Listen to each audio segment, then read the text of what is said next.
Olá, bem-vindos de volta ao Guia do Sobrevivente. Eu sou o Batata e dentro dessa caixinha aqui pode estar a maior polêmica que já apareceu aqui no Guia do Sobrevivente. Vamos dar uma olhada.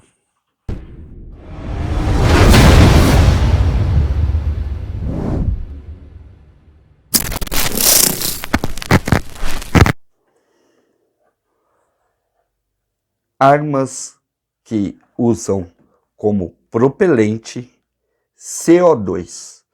Essa arma aqui é uma C11, está na categoria das mais baratas que você encontra aí no mercado, e eu já fiz um vídeo sobre ela, então eu não vou fazer mais esse review de novo, basta você clicar aqui em cima e ir lá ver tudo que nós falamos sobre ela. Inclusive, dá até para você pegar algumas coisas bem legais ali nos comentários, ok? Bom, depois que você assiste bastante vídeo no YouTube, você fica realmente na dúvida se isso daqui é bom ou ruim para o sobrevivencialismo. Eu vou ver uma leva de pessoas dizendo que é uma merda. Será mesmo? Eu tenho amigos sobrevivencialistas que depois que conquistaram, que compraram a sua primeira 9mm, eles simplesmente se desfizeram de tudo que eles tinham dentro de casa. Eles até venderam as 22 e os calibres menores. Muita gente também se livrou até de armas de tambor, porque sim, elas têm uma gigantesca desvantagem em cima comparado às pistolas, ok? A pistola, quanto mais munição você tiver, melhor para você, porque atirar é muito mais rápido do que recarregar. Eu concordo, mas nós sobrevivencialistas temos que pensar única e exclusivamente na arma como ferramenta de defesa? Será que é só para isso que ela serve? Se for assim, nós temos que imaginar que hoje tudo que nós precisamos ter em casa é a calibre 12 e a 9mm. O resto você não precisa mais. Só que eu não acredito nisso. Eu não gosto dessa ideia, desse conceito. Eu vou colocar aqui a minha argumentação, ok? Primeiro, as armas mais letais do mundo não são armas de fogo. Ponto final. Menos ainda essas armas que você pode ter aí na sua casa, nessa legislação pífia que nós temos no Brasil. Elas não são as armas mais letais, ok? Depois, quando as pessoas criam coisas como essa aqui, elas criam com um objetivo muito específico. Essa arma aqui, ela não foi criada, por exemplo, para ser usada para defesa. Não, a ideia não é usar isso daqui para defesa. Isso daqui, eu vivo falando que existe uma categoria de arma que é a categoria de arma de quintal, não é? Isso daqui nem é uma categoria de arma de quintal. Eu acho que é uma categoria de arma de cozinha, por exemplo. Tá rindo? Pois é, parece uma arma de cozinha. Uma arma para você disparar dentro da sua cozinha num rato, numa praga qualquer. Ela funciona. E funciona bem pra caramba. Ah, Batata, mas se mata um rato ou mata uma pessoa? Não, não. Esquece. Você vai pegar um rato ali, você vai ver um rato na sua cozinha, você vai disparar isso aqui, se você acertar na cabecinha dele, ele vai morrer. Fim de papo.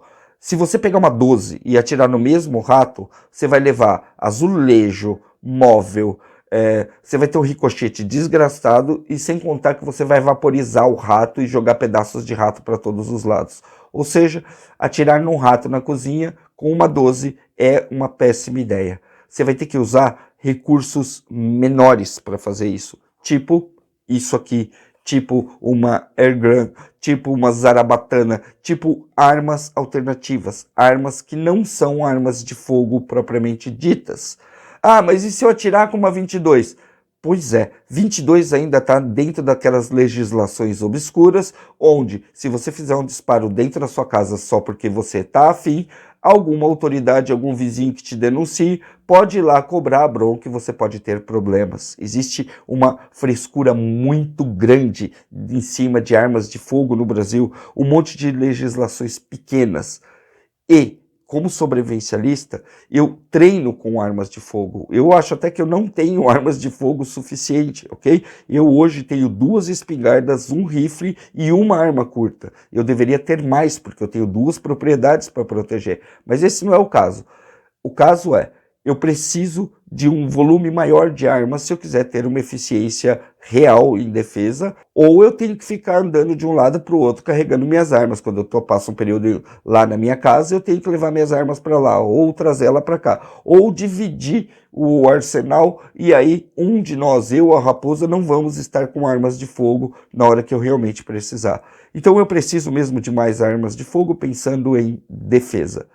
Agora, na hora que eu tenho que pensar em armas de quintal, em armas internas, armas que eu possa disparar a hora que eu quiser sem ter problema com ninguém e que vão cumprir a missão, aí é a hora que você começa a pensar nesse tipo de coisa aqui. Como um cara que mora num apartamento, por exemplo, que mora fechadinho ali, vai lidar com armas de fogo? Ele vai no clube de tiro, que é um negócio caro. Acredita em mim, munição é cara.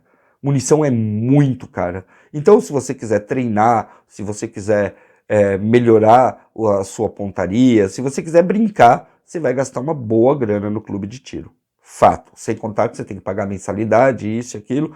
Acaba sendo uma tarefa cara para o sobrevivencialista manter esse treinamento de arma de fogo. Vamos levar esse treinamento mais adiante. Se você quiser treinar, sacar uma arma, fazer alguns disparos e quiser realmente atirar nessa hora, é clube de tiro.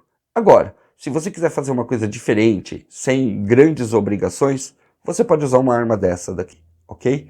Outra coisa que essa arma foi muito interessante pra gente, que a gente nem percebeu que ia ser assim, foi com a molecada. Crianças de 8, 9, 10 anos, que é mais ou menos a faixa de idade que eu tenho aqui, podem atirar com isso porque vai ser muito legal.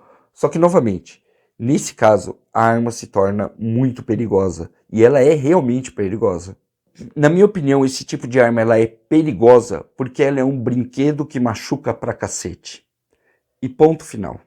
Ela é um brinquedo que na cabeça das pessoas, principalmente de muito atirador, é inofensivo. E é nessa hora que ele resolve mirar onde não deve e disparar. E é nessa hora que ele descobre que uma CO2 pode fazer um baita de um estrago. E é exatamente esse muito menos letal dessa arma aqui que pode fazer um baita de um estrago. Muita gente, em todos os casos que você lê onde uma arma de pressão ou uma CO2 faz um estrago e machuca alguém seriamente a ponto de virar notícia, foi porque o cara achou que talvez ela não fosse fazer um buraco tão fundo, ou que ela é praticamente impossível você acertar uma parte mais sensível de uma outra pessoa, por exemplo. Se um negócio desse aqui pegar no olho, por exemplo, adeus olho. Se pega na garganta, nessas partes moles, ela vai furar. Mas é só se pegar. Não é esse se não é um argumento para você pensar nisso para a defesa.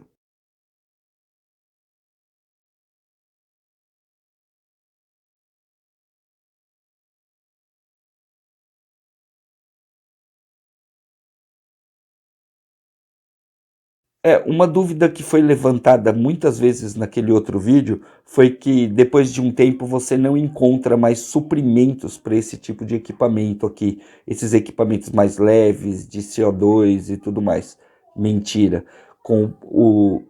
Indo buscar no lugar certo, você vai sempre ter suprimentos e por um preço muito justo. Muita gente vai achar que tem uma grana preta investida aqui e não tem, ok? O que nós conseguimos dessa vez lá na Venture Shop foi carregadores. Eu investi em mais 2 carregadores, em vários cilindros de munição, ok? Eu também investi em bolinhas, essas bolinhas de metal aqui, tá? Você consegue achar as originais da Rossi, que foram feitas para essa arma aqui com muita facilidade.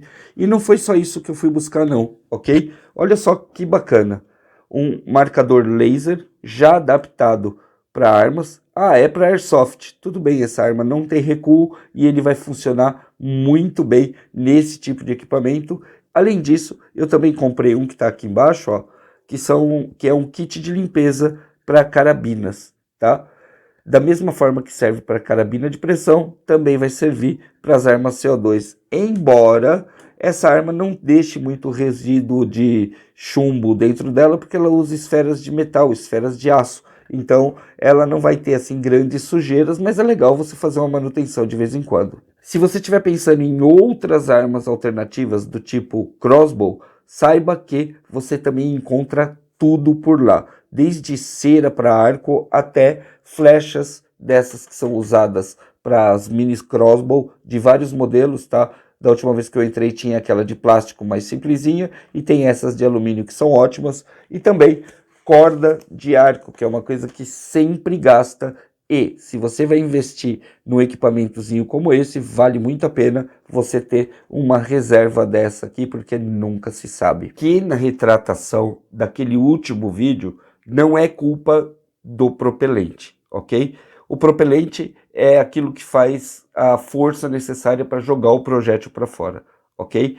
Um cilindro como esse daqui, numa arma como essa aqui, vai ter tiros fracos. Porém, esse mesmo cilindro aqui alimenta vários tipos de armas diferentes, ok?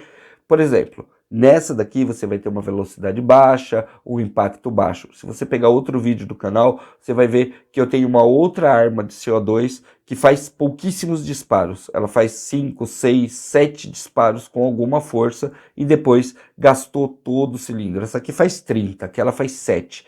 Porém, ela tira um chumbo de chumbinho, né, de carabina de pressão, a quase 100 metros com precisão. E já tem projetos nos Estados Unidos de armas que dão 2 disparos com um cilindro desse. E que é nível caça de grande porte, ok? Então, a arma com 2 tiros, ela joga uma pressão gigantesca lá e abate um animal de grande porte, tipo vaca, assim. Essas aqui, porém, são mais fracas e esses projetos que usam cilindro para grandes energias são muito raros e quando você consegue ver algum deles em lojas gringas, eles são absurdamente caros. Barato é assim, o mais leve, o mais comum, entenderam? Não é que o CO2 é ruim, é que o projeto da arma é desenhado para uma ou outra coisa. Agora a pergunta que não quer calar: vale a pena investir em armas alternativas ou nós devemos ficar só no combo de defesa doméstica 9mm calibre 12? Coloca aí as suas opiniões. E veja, isso é muito importante, porque eu não entendo que no universo das armas, e eu não estou falando só de arma de fogo, cada uma tem a sua utilidade. Eu realmente não acho que esse aqui seja um equipamento inútil. É um recurso muito barato, essas armas de CO2 mais comuns são muito baratinhas, os suprimentos delas são muito baratos, que é uma coisa que vale muito para quem gosta de atirar, ok? Com alguns poucos reais você compra um montão de coisas para ter um conjunto completo da arma. Eu acho que todas, flechas, arcos, crossbow, carabina de pressão, todas elas em algum momento vão ter o seu uso e vão ser extremamente eficazes para aquilo que elas se propõem, desde que você respeite as limitações da arma, ok? Lembre-se, é uma coisa perigosa, ela faz estrago, talvez não um estrago suficiente para que você abata um alvo no caso de uma defesa pessoal, mas para todas as outras coisas você vai ter um monte de utilidades para equipamentos como esse daqui. E outra dica muito legal para você: não deixe de vistoriar o site da Venture Shop, porque lá, se você tem uma dessa mais antiga, se você está querendo uma nova, lá você encontra absolutamente tudo, que vai desde CO2 até airsoft, crossbows, munição para crossbow, munição para arco, flechas de todos os tipos, enfim. Tiro alternativo é lá na Venture Shop e tem desconto aqui do canal. Usa o nosso cupom aqui que todas essas coisas vão ficar ainda mais baratas. Mas não sai sem deixar a sua opinião. Útil ou inútil? Vale a pena investir ou não vale a pena investir só se focar em armas de fogo? Quero muito saber o que é que você pensa sobre isso. Valeu? Eu sou o Batata, esse é o Guia do Sobrevivente. Enfia o dedo no like para a gente não sumir aqui no YouTube e a gente se vê num próximo vídeo. Até mais!